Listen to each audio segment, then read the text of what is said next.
Rajim. Bismillahirrahmanirrahim. Alhamdulillahirabbil alamin wassalatu wassalamu ala asrafil anbiya'i wal mursalin wa ala alihi wa sahbihi ajmain. Qala rabbi shrah li sadri wa yassir li amri wahlul 'uqdatam min lisani yafqahu qawli. Wa qala Allah ta'ala fi kitabihil aziz. Bismillahirrahmanirrahim. Ya ayyuhan nasu ubudu rabbakumul ladzi khalaqakum wallazina min qablikum la'allakum tattaqun. Wa qala Rasulullah sallallahu alaihi wasallam, innamal a'malu binniyat wa innama likulli imri'in ma nawa. Ilal akhir ayat. Sadaqallahul azim. Assalamualaikum warahmatullahi taala wabarakatuh. Alhamdulillah sidang jamaah hadirin dan hadirat yang dikasihi oleh Allah Subhanahu wa taala, pada pagi ini marilah sama-sama kita bersyukur kepada Allah Subhanahu wa taala dengan limpah kurnia inayah daripada Allah.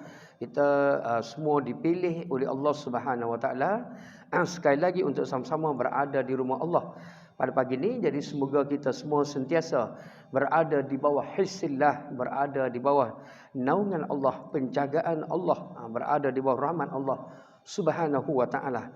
Kerana orang yang berada di bawah hifzillah, berada di bawah jagaan Allah Subhanahu wa taala akan mendapat rahmat Allah, akan mendapat hidayah daripada Allah, dan seterusnya akan terpelihara daripada azab Allah, daripada musibah Allah di dunia, lebih lagi musibah Allah di hari akhirat. Jadi mudah-mudahan kita semua sentiasa berada di bawah naungan Allah, pilihan Allah Subhanahu wa taala, dan akan terselamat hidup kita di dunia, lebih lagi di hari akhirat insya-Allah. Jadi kita masuk perbincangan kita pada pagi ini. Kita berbicara tajuk solat Jumaat. Berbicara solat Jumaat dan di bawah di bawah tajuk kita dalam sunat khutbah, sunat solat Jumaat, dalam muka surat 50. Surat 50 kita ada baca dah surat 50 tu. Di bawah tu surat 50 paling bawah sekali. Di bawah sekali tu sunat pembaca khutbah itu. Sunat pada lafaz khutbah itu, maksudnya pembaca khutbah itu fasihun, dan 4 baris ke bawah. Muka surat 50 juzuk 2 dalam tajuk solat Jumaat. Sunat pada yang membaca khutbah, itu lafaz khutbah itu fasihun, itu seorang yang fasih, baca tu fasih, jelas. Lagi mafhum maknanya, dia baca khutbah dia tu khutbah yang jelas, lagi yang fasih dan jelas. Lagi mafhum maknanya pada segala manusia yang hadir. Segala orang yang hadir bila dengar khutbah dia, dengar ceramah dia tu faham, jelas, faham, fasihun. Dia nada tu nada khutbah, dia ada nada dia. Nada khutbah dipanggil, nada khutbah lain. Nada syarahan, tu lain. Nada berpidato nada dia lain pula. Dia tidak sama.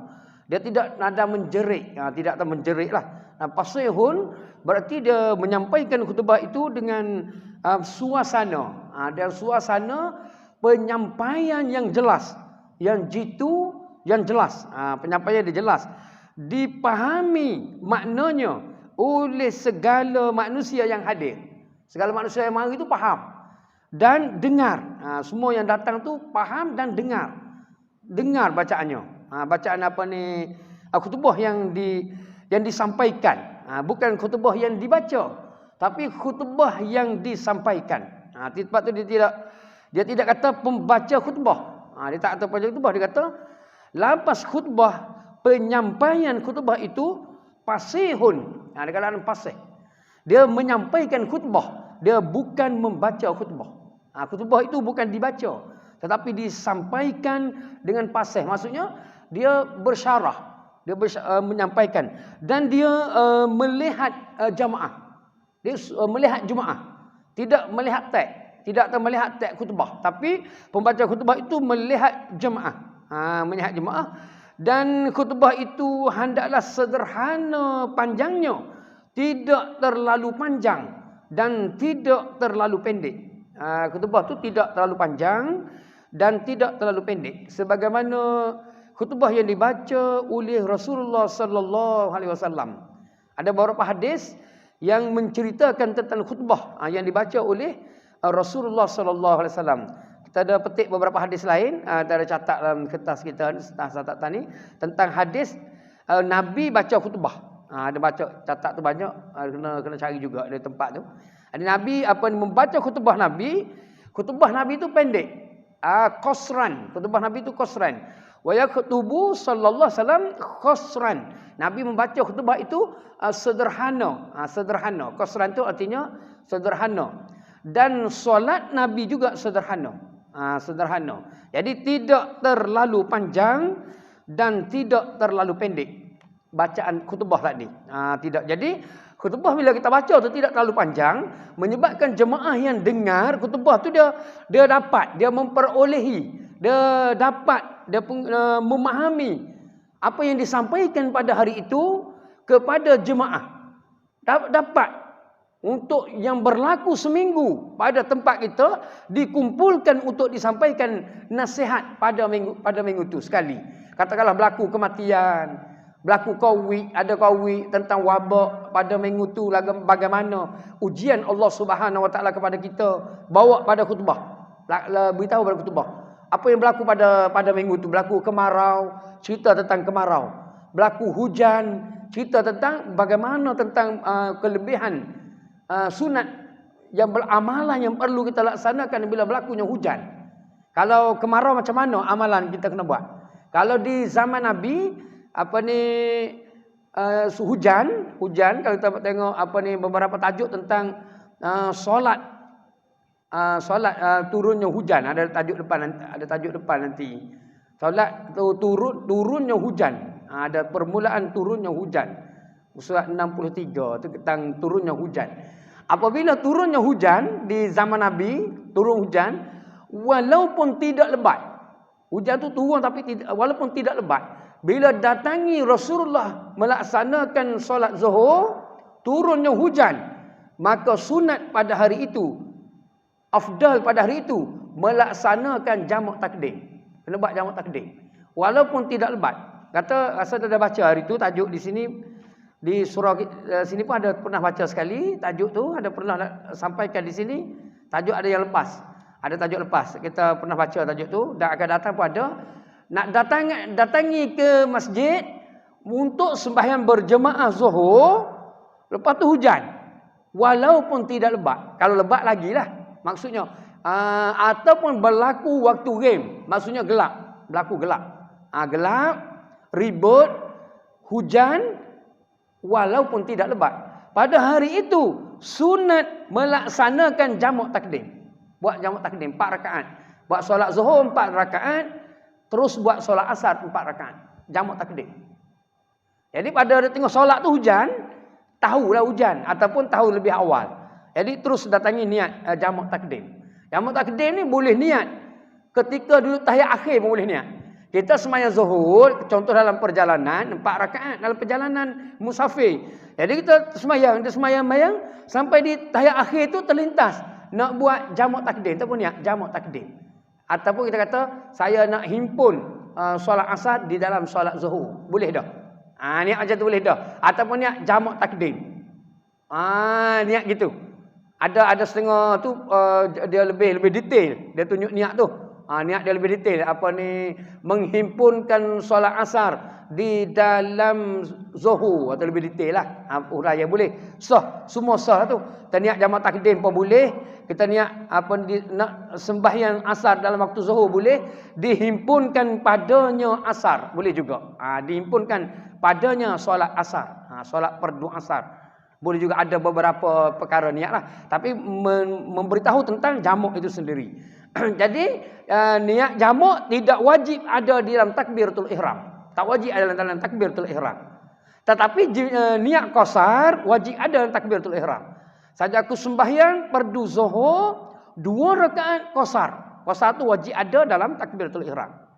Dia datangi lebih awal. Kerana sembahyang tu kita dah nak jadi 2 rakaat. Kita kena beritahu lebih awal. Tapi untuk jamak dia ada kelonggaran, kemaafan. Tiba-tiba selepas daripada sembahyang tak jadi. Boleh juga, tidak batal. Asar tu tak sempat nak buat, kita nak pergi tandas ke, kita ada urusan yang lain ke dan sebagainya. Ada kawan kita tunggu, kita tak buat asar tadi.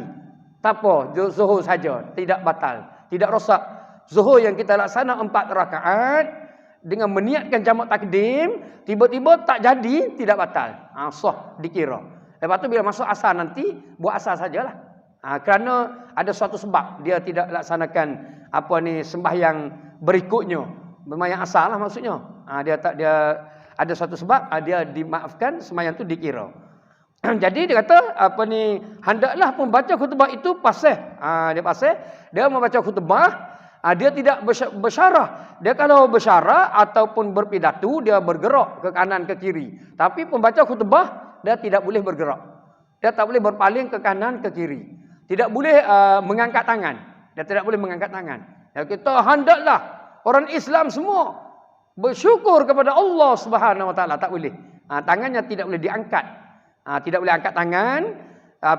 Yang bawah tu dia kata sunat bagi pembaca khutbah memegang tungkat pada tangan, sebelah tangan memegang tungkat dan sebelah tangan lagi memegang mimbar. Memegang tungkat dengan tangan kiri dan tangan kanan sunat memegang mimbar. Jadi sunat sebelah tangan kanan pegang mimbar, tangan kiri pegang tungkat. Itu sunat dia. Tengoklah kitab, mana-mana kitab lah kita rujuk tu semua penerangan sama. Rujuk tu semua penerangan dia macam ni. Tangan kanan memegang mimbar. Mimbar tu ada tempat untuk pegang. Kena buat gitu mimbar tadi. Pembinaan mimbar tu kena ada keluar macam meja yang saya pegang ni, dia ada keluar. Dia keluar dia punya bingkai. Itu memang sunnah pembinaan mimbar. Jangan mimbar tu 4 segi semua tak ada bingkai untuk dipegang. Itu pembinaan mimbar yang baik. Macam meja ni lah bagus ni. Ada tempat untuk dipegang. Pegang bingkai meja ni ada. Dia turun, boleh tangan kita masuk sampai bawah. Bagus ni. Lepas tu pegang tungkat. Itu sunnah. Sunnah pegang gitu. Tangan kanan memegang mimbar. Ada di bawah dalam kitab ni ada. Tangan kiri memegang tungkat. Gitu. Pegang tungkat atau barang sebagainya lah. Kalau tungkat tidak ada, boleh pegang yang lain. Jadi pegang gitu. Baca khutbah dan melihat pada jemaah dan tidak bergerak ke kanan, ke kiri dan mengangkat tangan. Mengangkat tangan. Ada yang lepas tu soal sunat gerhana. Seorang pembaca khutbah tu penyembah jemputan. Dia angkat tangan. Angkat tangan lah, sepanjang baca khutbah tu angkat tangan.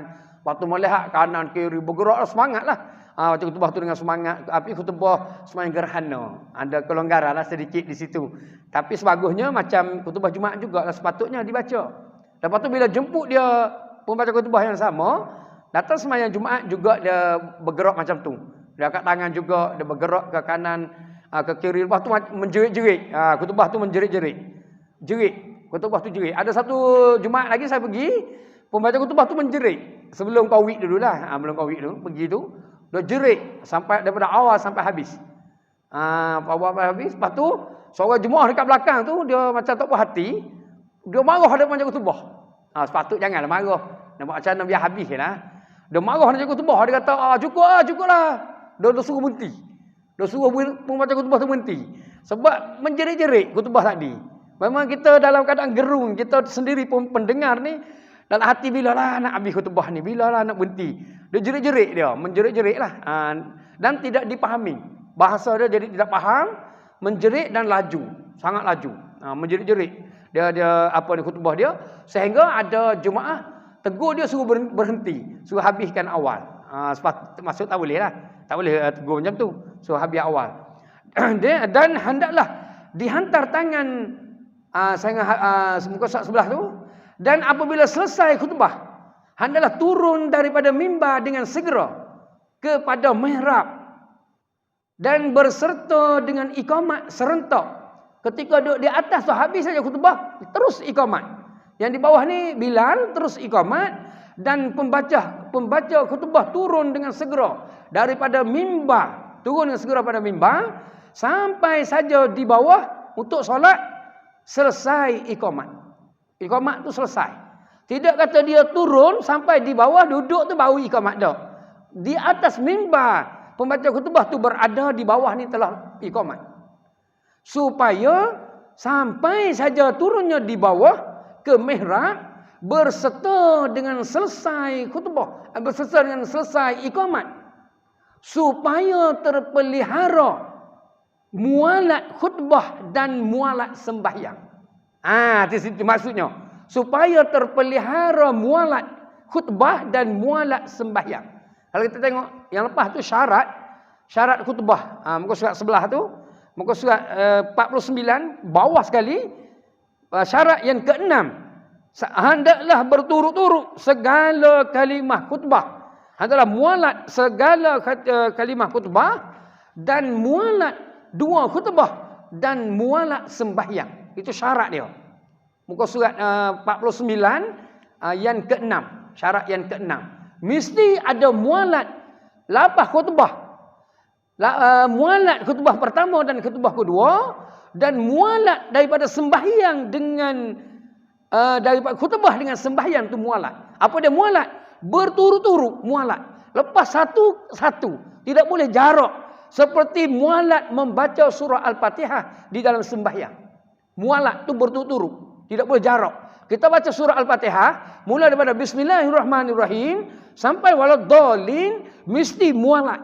Maksud mualat, habis satu ayat, baca satu ayat yang lain. Habis satu ayat, baca satu ayat yang lain. Tidak boleh berhenti lama, tidak boleh jarak. Tidak kata baca Bismillahirrahmanirrahim, Alhamdulillahirabbil alamin, itu tidak mualat. Itu dah putus, tidak ada mualat. Mualat habis saja baca, terus naik ayat yang berikutnya.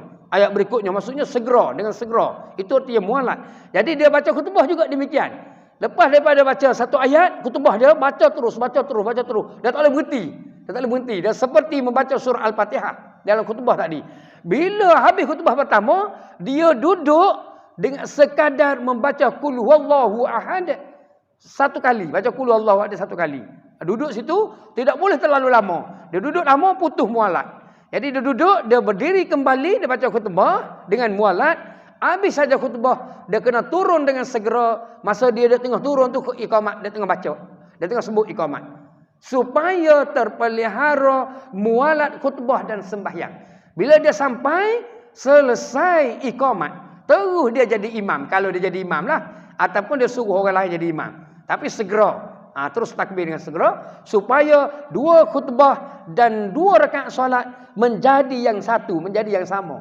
Sembahyang Zuhur 4 rakaat, sembahyang Jumaat 4 juga, 2 khutbah dan 2 solat. 2 khutbah dan 2 rakaat solat.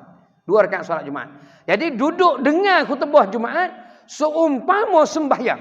Duduk tu seumpama sembahyang. Duduk dalam keadaan tahiyat, dalam suasana tahiyat awal. Duduk dalam keadaan iftirash.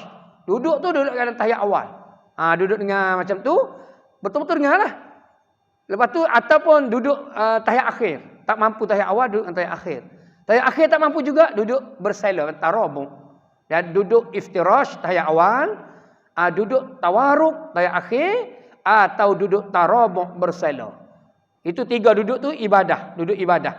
Sebagaimana sembahyang duduk. Seseorang yang tidak boleh berdiri, dia kena sembahyang duduk. Sembahyang duduk itu bukan duduk di atas kerusi, tapi duduk di atas hamparan, di bawah hamparan sejadah lah. Kita beri penerangan nak faham, beri mudah faham. Tapi dalam masa Nabi bukan sejadah, duduk atas hamparan bawah. Hamparan tanah, hamparan kita kata duduk di bawah lah, hamparan bawah. Kita sebut sejadah untuk senang faham. Jadi duduk di atas hamparan sejadah secara tahiyat awal atau tahiyat akhir. Tahiyat akhir tak mampu, duduk bersela.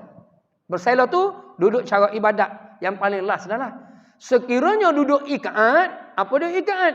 Mengangkat 2 lutut ke dada. 2 lutut tu diangkat naik ke dada. Seperti duduk anjing dan kera. Adalah tidak dibenarkan. Duduk ikaat dia panggil. Duduk ikaat tidak dibenarkan. Jadi duduk secara bersela boleh juga diterima. Maka begitulah dengan khutbah, duduk bersela. Tapi duduk tu dia tidak afdal lah.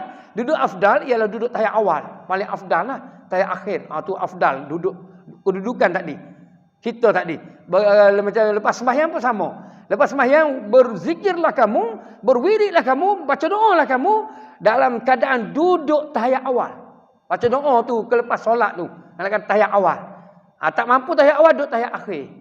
Tak mampu tahiyat akhir, duduk bersela. Tapi tarah dia tahiyat awal yang paling baik. Tahiyat awal itu duduk ibadah. Duduk yang paling baik. Duduk tahiyat awal.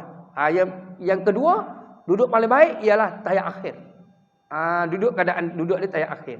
Kalau kita sembahyang dekat pondok lah, kat pondok tunggu sembahyang dekat pondok sepanjang belajar tu lah.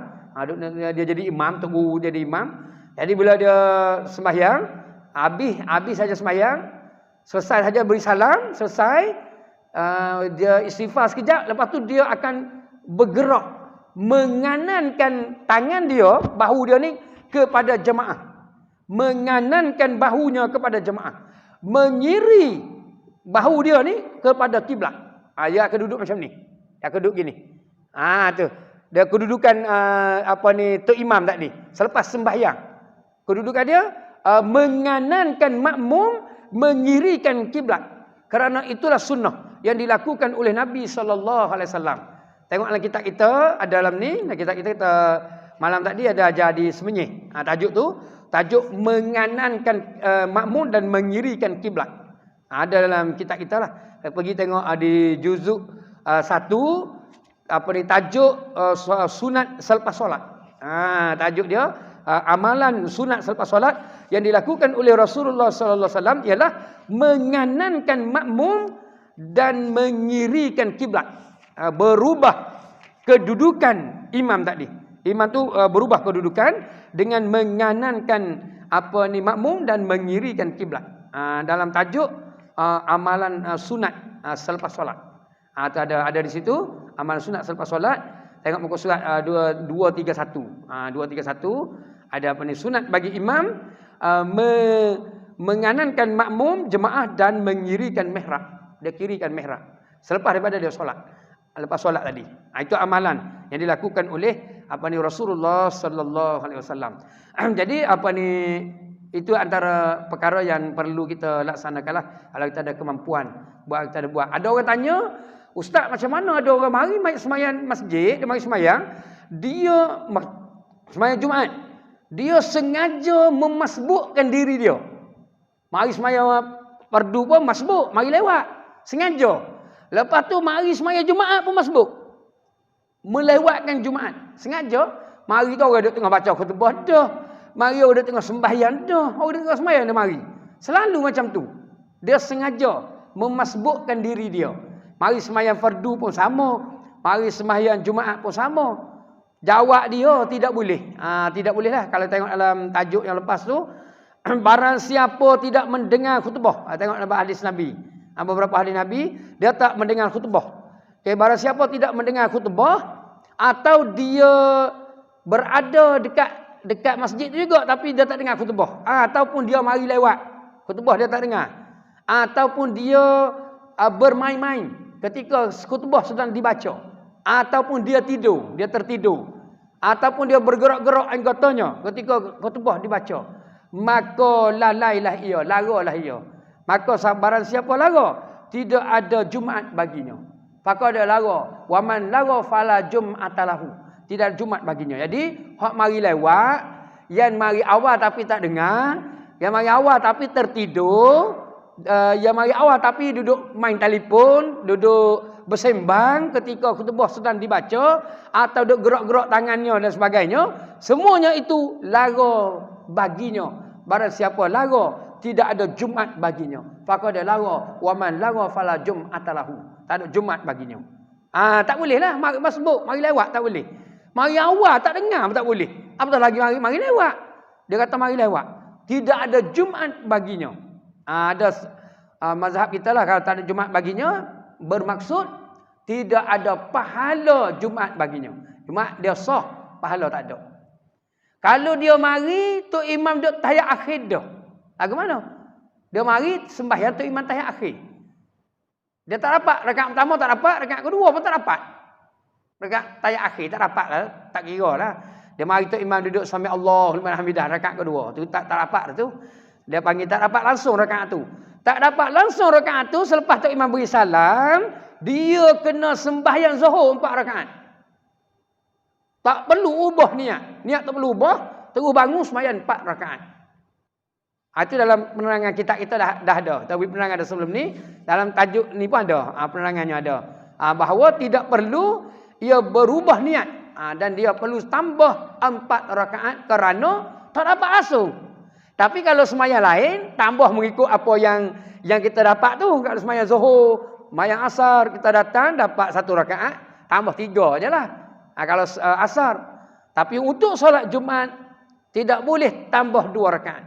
Kena tambah 4 rakaat. Memang kaedah dia gitu. Itu kaedah dia gitulah. Suasana dia. Kita dah beri penerangan dah yang tu beberapa kali sebagai ulang-ulangan sahaja pada kita semua. Takut tak ingat, takut terlupa. Jadi mualat mualat. Jadi mualat tu kalau solat kita cerita beberapa mualat dalam solat. Mualat Fatihah, lepas tu mualat iqamat. Mualat iqamat dengan takbir. Mualat iqamat dengan takbir, mualat Fatihah. Itu dipanggil mualat. Ada beberapa mualat. Juga mualat selepas beri salam. Dia beri salam, lepas dia beri salam tu katakanlah solat dia nak tambah. Dia nak tambah satu sembahyang lagi, dia nak tambah sembahyangnya kerana ada tak cukup dan sebagainya, dia ada mualat. Jadi selepas dia beri salam, dia tidak boleh lama sebelum nak berdiri tu, kena sekejap saja terus naik berdiri semula. Begitulah mualat pada solat jamak takdim, solat jamak takdim ada mualat. Solat jamak takdim syarat dia ada 4, solat jamak takhir ada 2. Jadi mualat pada syarat pada jamak takdim lebih banyak berbanding dengan jamak takhir. Jadi jamak takdim, katakanlah kita sembahyang Zuhur 2 rakaat, jadi kena sembahyang jamak qasar, kita buat 2 rakaat, kena lepas beri salam tu kena terus sembahyang asar dengan segera. Kalau semua jamak takhir dia ada kelonggaran, dia tidak ada mualat. Jamak takhir tidak ada mualat. Jadi lepas sembahyang asar, lepas tu nak sembahyang Zuhur tu lama sedikit boleh, dia tidak ada mualat. Tapi sembahyang jamak takdim ada mualat. Ada juga yang tidak ada mualat. Pada jamak takhir tidak ada mualat.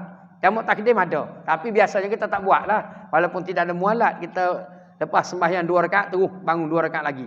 Pada sembahyang jamak takdim mesti mendahului sembahyang yang empunya waktu. Pada jamak takhir beri kebebasan, sama ada nak mendahulukan sembahyang yang punya waktu atau tidak. Dia tidak ada syarat. Dia boleh sembahyang Zuhur dulu atau Asar dulu. Jamak takhir. Jamak takdim tak boleh. Mesti mendahulukan Zuhur dahulu.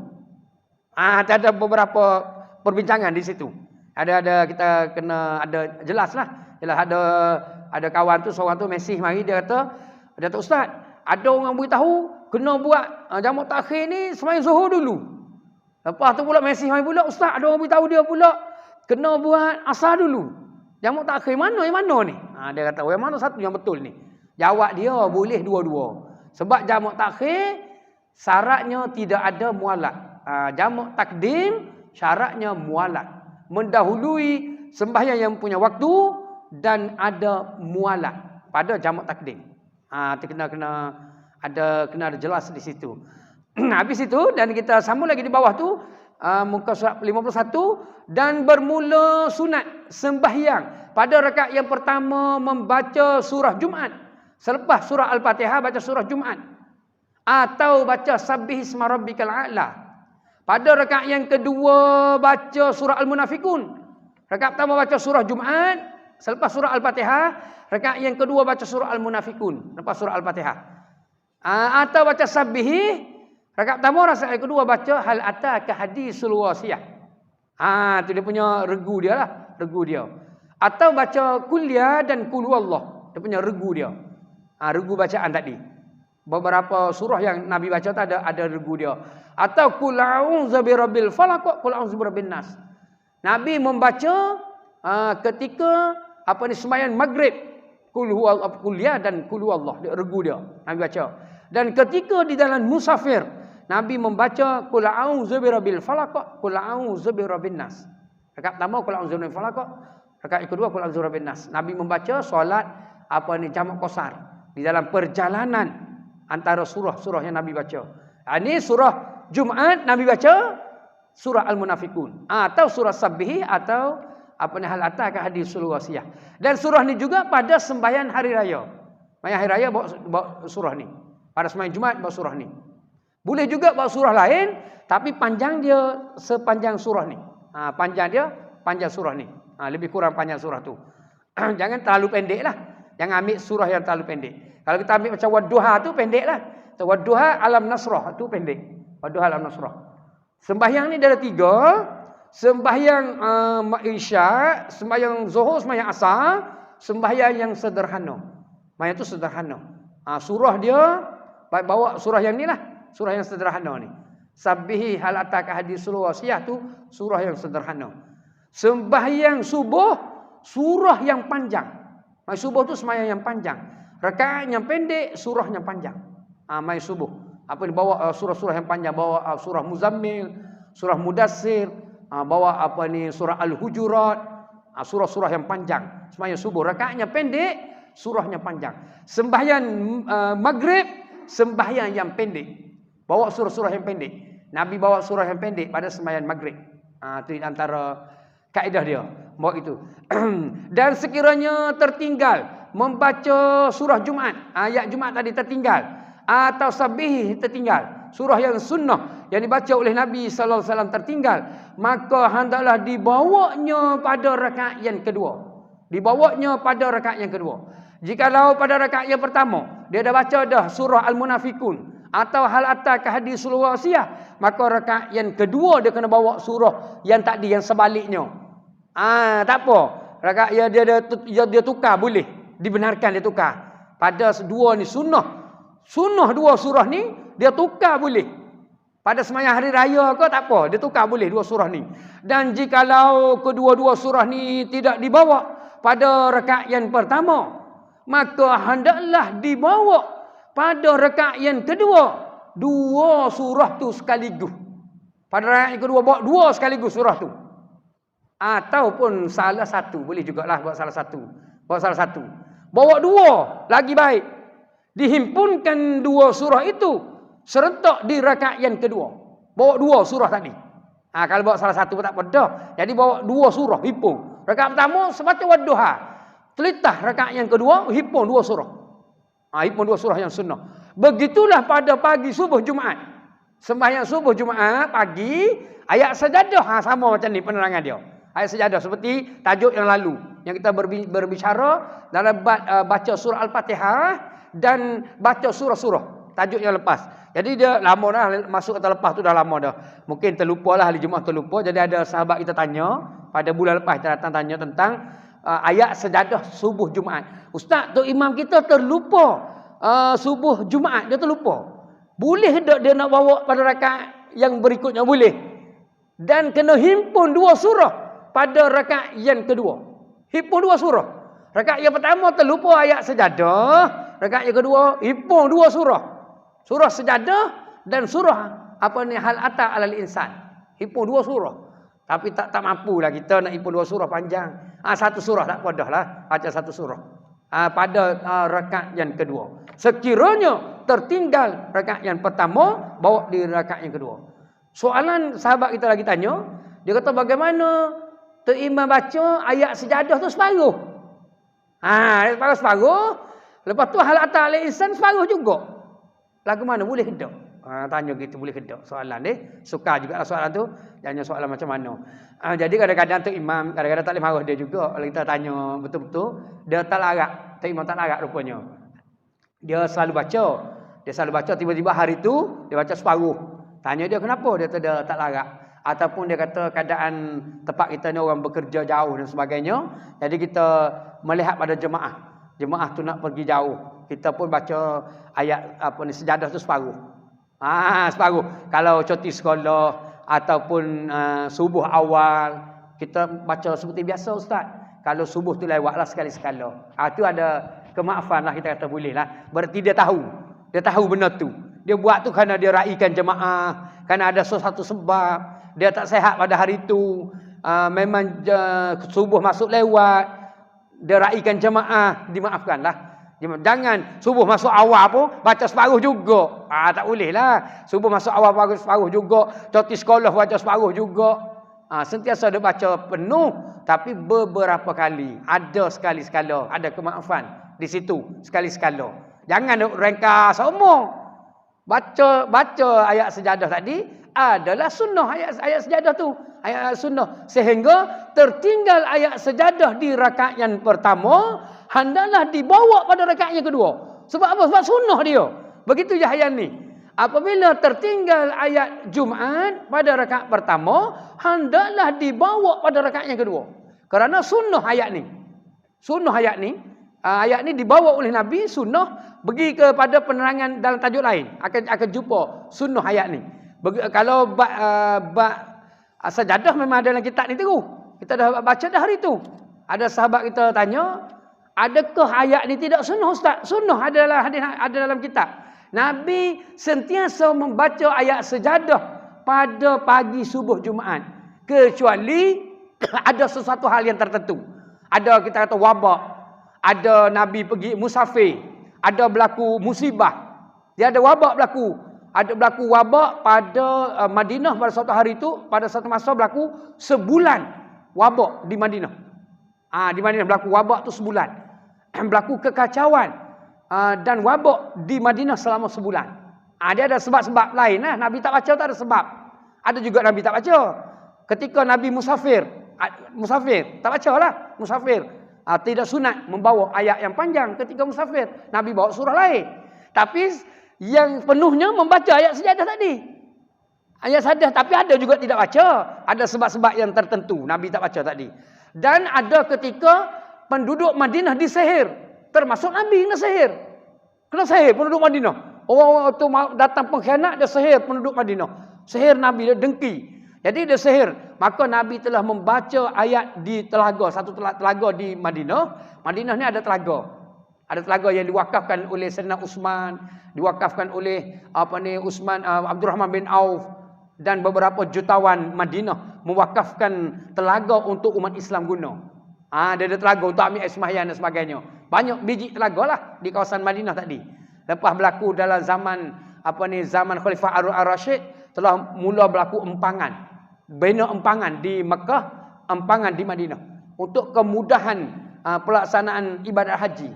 Orang masuk tempat ibadat haji, ada empangan. Nama dia empangan Siti Zubaidah.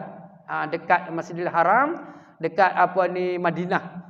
Dia nak beri kemudahan kepada orang yang nak melaksanakan ibadat haji. Ada kawan-kawan kita pergi buat haji dululah, dia kata ustaz kita masih dapat melihat peninggalan paip air, kedudukan bentuk empangan air Siti Zubaidah nama dia, isteri Harun al-Rashid. Dia bina empangan. Sebelum tu para sahabat buat telaga dalam pembinaannya. Jadi Nabi membaca doa sifah penyembuh pada air telaga. Nabi suruh ambil dan minum air ini untuk menghalang daripada berlakunya sihir. Sihir tu nak kena pada diri kamu, minum air ni. Jadi ada jugalah Nabi baca pada air. Tapi tidak semualah. Tidak semua. Banyak Nabi baca hembus terus pada orang tu. Nabi pergi ziarah orang tu yang kena sihir. Orang tu sakit, Nabi tu baca dekat dia. Itu paling banyak hadis tu. Baca dekat air tu yang hadis tadi. Hadis baca dalam telaga. Kalau dekat depan ni, bila Nabi melawat dekat depan, ambil air baca tu tidak ada hadis yang tu. Nabi baca dekat air, Nabi pun beri pada orang yang sakit tidak. Nabi baca tu hembus terus pada orang yang kena santau, pada orang yang sakit, pada orang yang ada kena sesuatu hasutan dan sebagainya. Pergi ziarah dia baca tu. Duduk dekat kepalanya, baca doa ini 7 kali. Doa sifah penyembuh. Dia ada dalam 2-3 jenis doa penyembuh. Dia ada banyak. Ada ya ka syafi, itu doa penyembuh. Ada doa yang Nabi baca, as'alullah al-azim rabbil arsyil azim an yashfiyaka. 7 kali. Baca dekat kepala, hembus pada dia orang yang sedang sakit. Baca 7 kali ketika melawat orang yang sedang sakit. Tak kira dia sakit apalah. Baca 7 kali pada dia ketika kita melawat, pergi dekat hampir dengan kepala dia. Baca 7 kali. As'alullah al-azim rabbil arsyil azim an yashfiyaka. Itu yang terkenal lah. Dalam kitab kita ni ada. Nabi baca tu. 7 kali. Ada satu lagi doa untuk orang yang kena santai. Ada doa lain lah. Ataupun orang yang ada macam kena wabak. Ada orang yang ada sasau jenis. Macam-macam hadapi masalah. Ada doa lain lagi. Tapi yang ni doa menziarahi orang sakit. As'alullah al-azim rabbil arsyil azim an yashfiyaka. Ya Allah, aku memohon dengan Engkau yang maha besar. Yang maha besar, rabbil arsyil azim. Engkaulah yang maha besar, yang maha hebat, maha agung. Dan Engkaulah maha penyembuh. Ayyashfiyaka, engkau lah yang Maha Penyembuh, sembuhkanlah orang yang sakit ini. Itu doa menziarahi orang sakit. Ada doa dia. Ada doa tu doa paling senang lah. Senang nak hafal. As'alullah al-azim, Rabbil arshil azim, ayyashfiyaka. Ada seorang jemaah tu, dia hafal terus dalam kuliah saya. Lepas kuliah dia datang, tu ustaz, dengar, kena baca doa. As'alullah, dia buat 3 jari. As'alullah al-azim, Rabbil arshil azim, ayyashfiyaka. 3 jari. Dia baca depan kita, kata betul. Ada kuliah lain, kita baca doa ketika mendengar azan. Doa itu kita baca, kita beritahu dalam kuliah lah. Dia buat 3 step tu juga. Dia datang, ustaz, ni doa yang ustaz beritahu tadi. Yang Nabi baca ketika mendengar lafaz azan. Yang ni dia pun baca, dia guna 3 jari. Hafal tu, dia ingat. Kalau tuan guru Yahya di surau ni dulu, lepas kuliah tu datang jumpa saya. Dia ingat ayat yang kita baca. Dia kata, ustaz, ayat yang ustaz baca tadi macam ni, dia pun baca balik. Dia baca balik ayat kita baca. Cepat dia ingat. Dia ingat cepat, hebat dia. Dan antaranya hadis Nabi, doa-doa, ayat. Dia datang jumpa saya. Kadang-kadang dia suruh saya tambah sikit, tambah yang belakang tu. Seperti saya sebut, al-imanu uryanun. Tu tuan guru Yahya di surau ni dulu. Dia datang, dia hafal. Dalam kuliah dia hafal. Tu hebatlah. Pendengaran dia hebat. Dia datang, dia sebut balik, dia suruh saya dengar. Lepas tu dia suruh saya sahkan. Al-iman uryanun. Dia letak tangan juga, al-iman uryanun. Walibasuhu taqwa, wazinatul haya'u, wasamaratuhu ilmu. Macam tu dia kata ustaz. Dia tanya saya balik, atau betul? Macam tu. Dia datang tanya kita, mengesahkan hadis yang saya baca ni. Tu bagusnya. Di kalangan kita, hebatnya. Nak menjadikan contoh dari kita lah. Dia dapat dengar tu ingat. Lepas tu rujuk balik. Tengok pula, betul. Al-iman uryanun. Walibasuhu taqwa. Wazinatul haya'u. Wasamaratuhul ilmu. Kita ulas sebelum ni, tajuk tu. Kita ulas tajuk tu. Iman itu uryanun. Artinya kosong. Tak ada apalah. Macam bertelanjang, itu kosong. Walibasuhu taqwa. Pakaian iman itu ketakwaan. Takwa. Walibasuhu taqwa. Wazinatuhu haya'u. Perhiasan iman itu ialah malu. Wasamaratuhu ilmu. Dan buah iman itu ialah ilmu. Kena ada pakaian, takwa. Kena ada perhiasan, sifat malu. Kena ada buah iman tu. Jadi hebat iman tadi dengan adanya ilmu. Kita pernah hurai tajuk ni. Di surau ni dulu. Dan ada ustaz yang hafal. Dengar tu hafal. Bagusnya. Itu sebenarnya kedatangan di kalangan kita lah, ustaz ke jemaah ke, jumpa balik dengan ustaz yang ceramah tu, sebenarnya kita memberi sokongan. Cara tu sebenarnya memberi sokongan. Tu cara-cara kita datang tanya balik, kita bincang balik. Cara tu dia panggil memberi sokongan kepada penceramah untuk dia lebih semangat lagi. Itu bagusnya orangnya tahu. Ni dok mai nak komplain. Tunggu dia nak cari kesalahan penceramah. Penceramah tu ceramah sejam. Dan 1 jam tak ada lah, sedikit kesalahan tu kadang terlupa, kadang-kadang tertambah, kadang-kadang tertukar, banyak-banyak kan 1 jam ceramah. Dia ambil yang sedikit tu. Datang mari tu nak serang penceramah. Yang kesalahan yang sedikit yang disampaikan oleh penceramah. Sedangkan dia bagi 1 jam kebaikan ilmu beri pada kita. Lepas tu duk ngajar setahun 2 tahun dah. Kesalahan sedikit tu buat kira. Datang-datang tu marah ke penceramah. Marah tu. Ada satu surau tu dia marah penceramah cerita tentang gambar. Kita dah ulas dah itu. Dia penceramah tu mungkin tersilap lah huraian dia. Dia kata haram tanpa gambar dekat rumah. Dia mungkin tersilap, terkeluar. Sebelum ni tak pernah pun. Tajuk lain. Allah tu dia ulas tentang gambar. Tak ada tajuk pun tentang gambar. Ulas sikit je dalam 2-3 minit. Tak boleh haram. Tak kira gambar yang macam mana. Gambar kita terima pangkat datuk ke. Dari kasar ayat tu bunyi. Gambar ijazah ke, konvo ke apa saya haram. Tak boleh tampar dekat dinding. Habis. Wallahualam. Ngajar sejam. Tajuk syukur. Tajuk qanaah. Beriman dengan Allah. Habis lah. Sejam. Tajuk gambar tak ada kaitan pun saja terkeluar. Habis kuliah. Marah jemaah. Terus angkat tangan. Serang ustaz. Marah betul lah. Marah hadis nah di mana. Kami dengar ada ustaz lain kata boleh. Mufti pun membenarkan. Kenapa ustaz terus mari ramai. 2-3-4 orang. Berdiri. Serang ustaz dalam kuliah. Kuliah tu dah selesai dah. Dia serang ustaz. Dia ada satu surau. Saya pergi surau tu ada kawan beritahu. Dia tak ada ustaz cerita tentang gambar kena marah. Kena marah dia pada hari Jumaat. Oh, gitu sekali kita. Patutnya bincang lepas tu, adakah betul ustaz sampaikan ni ataupun ustaz tersilap apa semua. Sebelum ni tak pernah beritahu, tiba-tiba macam ni. Bincanglah dengan dia. Ambil kata yang baik. Mungkin dia baru dapat maklumat tu.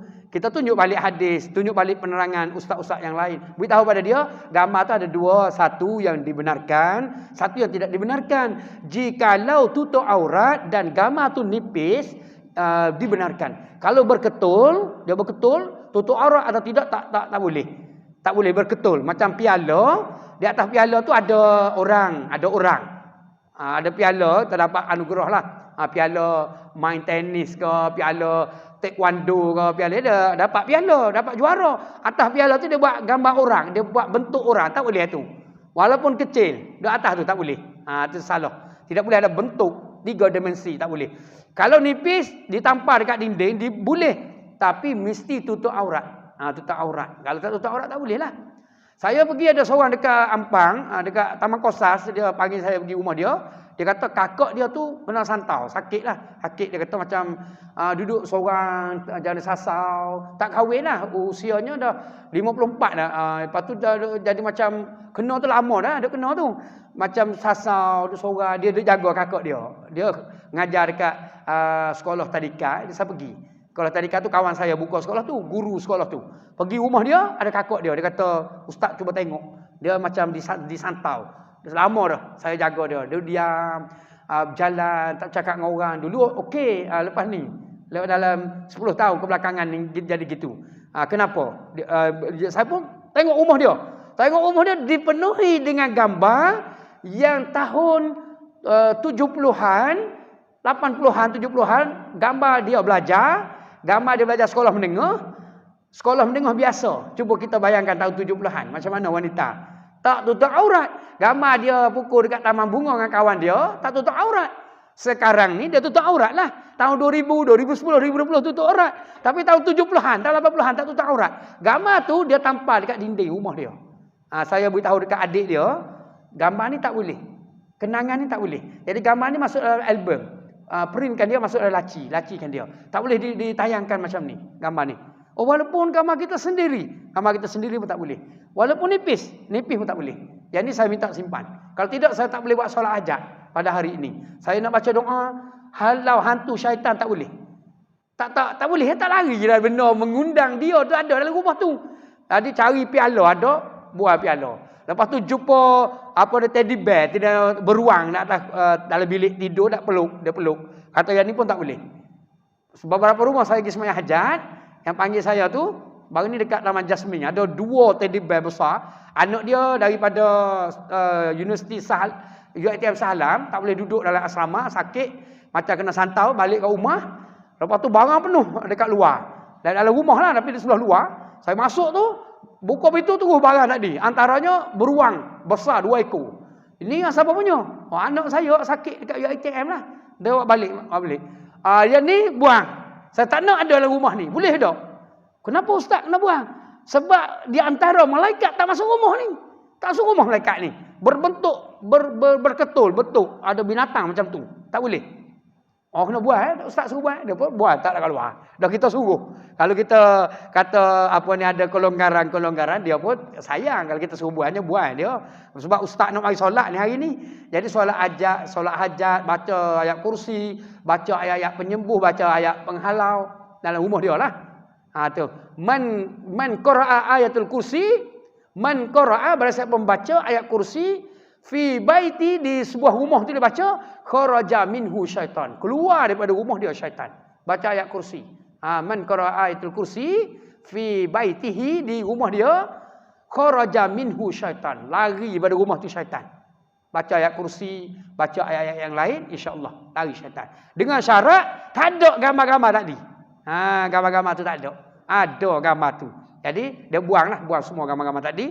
Jadi alhamdulillah kita sembuh lah, beberapa rumah kita begitu sembuh. Sembuh, tapi kena beri ceramah dululah. Ceramah tentang amalan, benda ni tak boleh, benda ni boleh, apa dia kena buat, tidak buat. Kita beri penerangan, ceramah dulu. Kadang-kadang 1 jam saya ceramah. Dalam 20 buah rumah dah kita pergi setakat ni. 20 buah lebih dah lah. Kita pergi ceramah. Ada seorang tu pukul 2 pagi telefon. 2 pagi telefon, tahu pergi dekat rumah flat section 7 kat Seri Tanjung itulah. Pergi naik ke atas sekali lah, ke atas duduk 6 orang. Duduk 6 orang pekerja klinik gigi, 6 orang di situ. Seorang tu kena santau, seorang tu. Tapi tak kuat lah, tidak kuat sangat lah. Lepas tu banyak semuanya hajat, baca ayat Quran apa semua. Lepas tu beri penerangan, dia boleh dia elok dah sikit, dia dah sembuh tu. Kata boleh faham tak? Dia kata boleh. Tapi bagi ceramah pada semua dia tu. Amalan yang perlu dia buat. Rupanya mereka tidak tahu. Biasanya ramai tidak tahu amalan macam mana yang kena buat. Yang terjadi itu kerana mereka tidak mengetahui. Jadi itu di antara dapat kita sentuh sedikit sebanyak pada pagi ini. Bawah tu hadis yang terakhir bawah tu mungkin tak sempat lah. Barang siapa bawah last sekali hadis tu barang siapa membaca selepas salam Jumaat sebelum berubah kedudukan kakinya 7 membaca surah Al-Fatihah 7 kali, Qul huwallahu 7 kali, Qul a'udzu birabbil falaq 7 kali, Qul a'udzu birabbin nas 7 kali. Ringkaskan bacaan tu. Ada hadis tu, lafaz hadis tak sempat kita nak baca. Sab'an 7 ghufirallahu lahu ma taqaddama min dzambihi wa ma ta'akhkhar. Baca 7 selepas solat Jumaat, kedudukan kakinya tidak berubah. Jadi dia diampunkan dosanya oleh Allah Subhanahu wa taala. Diberi pahala wa utiya ma ajri bi adada man amana billah wa rasulih. Diberi pahala sebanyak-banyak orang beriman pada Allah dan Rasulnya. Wa hafazalahu dinahu wa dunyahu wa ahlahu wa waladahu. Dijaga agamanya, dijaga dunianya, ahlinya dan keluarganya, anak-anak dia dijaga. Baca Fatihah 7 kali, Qul huwallahu 7 kali, Qul a'udzu birabbil falaq 7 kali, Qul a'udzu birabbin nas 7 kali selepas solat Jumaat. Dengan tak pergi tempat lain. Duduk situ, tempat tu dia duduk. Maksud tak berubah kakinya tu, kalau dia lengah boleh lah dia lengah. Dia lengah tidak gerak boleh. Dia duduk dengar khutbah Jumaat, dia lengah. Dengar khutbah Jumaat tu lengah, dia bergerak kaki dia boleh lah. Kerana sesuatu sebab. Dia lengah kan, berubah kaki dan sebagainya. Tapi jangan saja-sajalah berubah tu. Kerana dah lengah dah. Boleh lah. Kalau lengah, kalau ada kita kata tak larat dah, dah kebas dah kaki ni. Duk bersela, duk tahiyat lama, kebas kaki. Sebab tu khutbah tu tak boleh lama sangat baca khutbah. Bila khutbah tu panjang, menjadikan pendengar tu tertidur. Menjadi pendengar tu kebas kaki. Kenapa kebas kaki? Kenapa tertidur? Baca khutbah tu panjang. Jangan terlalu panjang. Ada beberapa surah jemput saya baca khutbah, dia bagi khutbah pada saya. Saya pun tengok, Allah khutbah 7 line ni tu Imam. 7 line tu. Khutbah Jaiz punya. Saya ubah jadi 4 line. Dia 7 line, kita ubah jadi 4 line. Tapi kepala dia kita ambil lah. Dia ayat ni kita ambil. Lepas tu kita hurai sendiri. Dia yang penulis tu lebih kurang kita juga. Dia tulis panjang, ringkaskan. Ahli jemaah tak tahu apa benda. Dia angguk ya.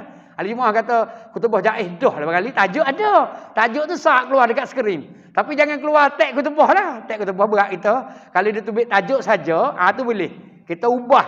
Kita baca sendiri. Kita tengok tajuk dia, tengok ayat Quran, kita syarah sendiri. Tak payah tengok yang dia syarah. Lebih kurang saja. Dia syarah pun lebih kurang. Gitu. Jadi jangan terlalu panjang. Kalau 7 line itu panjang.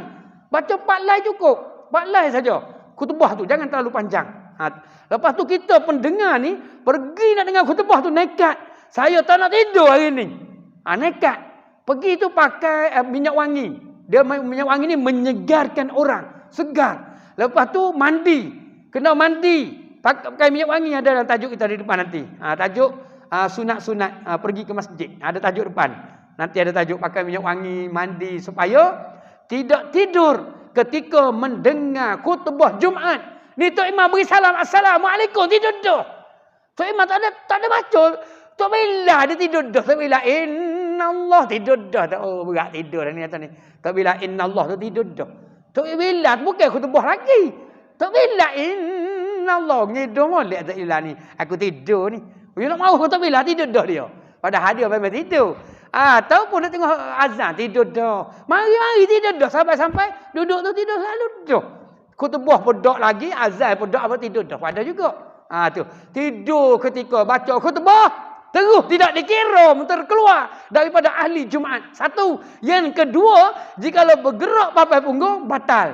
Kata kita duduk macam ni, duduk dengar ceramah ataupun dengar kuliah ataupun duduk saja-saja selepas sembahyang maghrib, lepas sembahyang apa-apa duduk saja-saja, tertidur, akad papai punggung batal.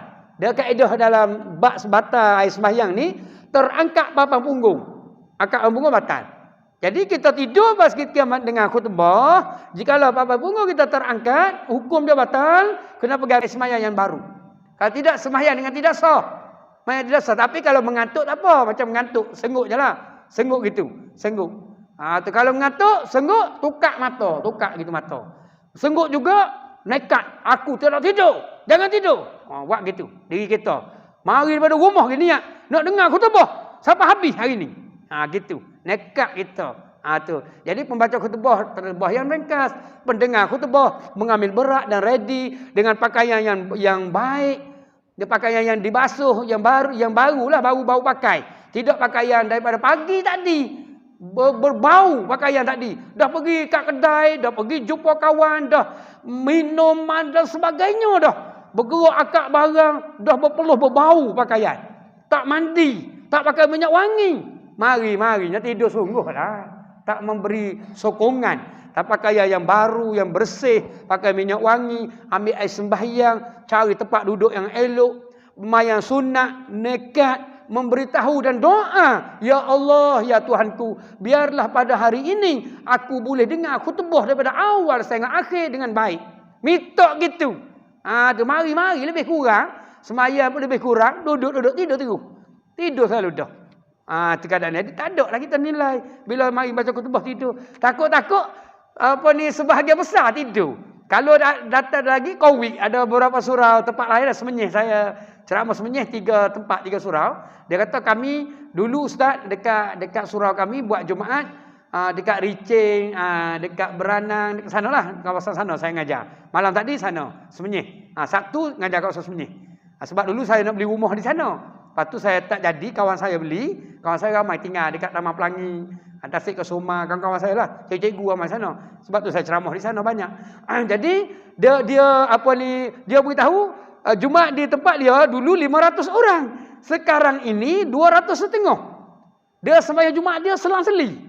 Sampai sekarang selang-seli. Dia kata, ni kamu minggu mana? Saya minggu pertama, minggu lepas. Minggu ni giliran aku tu, minggu kedua. Saya tanya, kenapa sebut minggu-minggu? Kami selang-seli ustaz. Dia tengah minum dengan AJK, dia cerita tentang selang-seli. Dia pergi Jumaat tu selang-seli. Jadi, Jumaat dia tinggal 250. Bila 250 cuba bayang. Kalau 100, kalaulah 220 orang tidur. Bila tak ramai, jumlah tidur, lagi banyak lah kita kata. Kalau 500, tidur 200, okey lagi. Tidur 200 orang. Kalau mari 200 orang, tidur dah 170 orang tidur. Di situ kita kena ambil berat. Supaya yang datang itu pastikan mereka tidak tidur dan betul-betul dengar khutbah Jumaat. Khutbah Jumaat. Jadi tidak sempat kita nak habiskan. Kita sambung pada perbincangan akan datang sunat Jumaat. Pada perbincangan akan datang. Jadi hanya itu saja kuliah kita pada pagi ini. Ada beberapa soalan di sini, mungkin masa tidak mengizinkan kita anda baca soalan. Ada beberapa soalan, ada orang tanya perbezaan di antara muta'ah dengan muta'ah. Itu yang untuk perempuan punya, muta'ah dan muta'ah. Ada sini orang tanya soalan, kita catat, kita akan jawab semula lah. Ada tanya, betulkah wanita solat di rumah lebih afdal daripada solat di surau? Ada jawab dah sini. Ada lagi soalan, dia hukum qawi sembahyang di luar masjid. Pergi sembahyang Jumaat semasa qawi di luar masjid. Satu. Yang kedua, memakai mask. Memakai mask itu penutup muka ketika membaca surah Al-Fatihah dan bacaan yang lain. Bagaimanakah hukum? Ada tanya soalan ni. Menutup muka. Menutup muka baca Fatihah. Baca ni macam mana hukum dia? Ada beberapa soalan qawi. Banyak juga lah soalan qawi di sini. Jadi dia bagi sembahyang Jumaat. Dia sampai sembahyang Jumaat tadi, Jumaat tu tutup. Nak 250. Jumaat tu 250. Kosong banyak lagi. Dia nak sembahyang juga minggu ni. Minggu lepas tak mari dah. Dia kata giliran dia tapi tak sempat. Ni bukan giliran dia mari. Ataupun kalau di Kuala Lumpur, yang mana muat. Dia kira yang mana muat. Dia tak ada giliran. Dia sampai muat, dia tutup. Kita sampai, dia tak beri dah. Banyak macam tu dekat Masjid Salam, Masjid Alam Shah, Masjid Syafi'i, Masjid Az-Zubir, Masjid Al-Bukhari tu tempat saya lah. Saya sembahyang di 4 buah masjid tu. Jadi ramai datang Masjid Al-Bukhari. Penuh datang minggu ni. Jumpa kawan-kawan daripada masjid lain, Masjid Syafi'i. Kata, kenapa?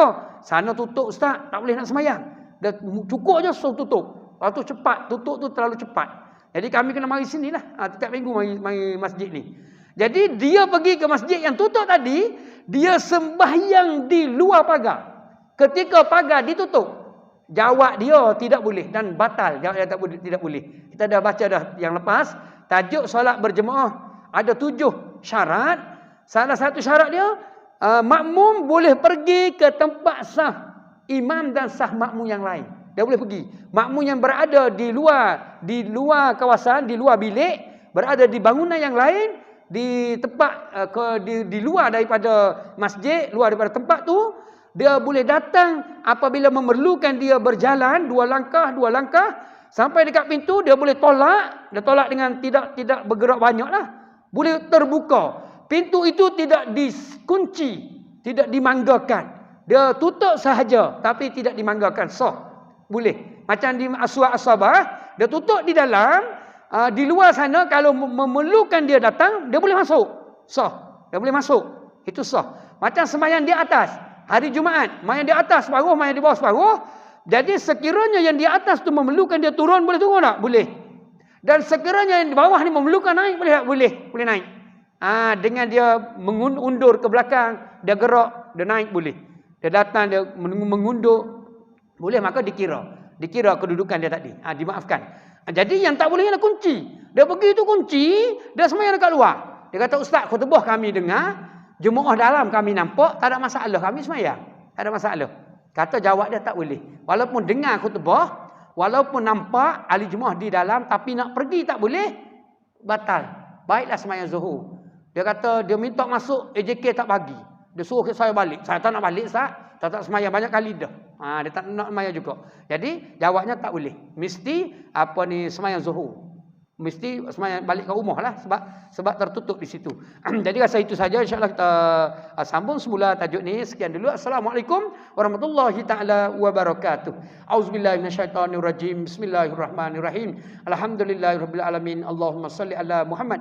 Allahumma dzakirna minhuma nasina. Allahumma 'allimna minhuma jahilna. Wa sallallahu alaihi wasallam Muhammad. Alhamdulillahirabbil alamin. Taqabbalallahu minkum.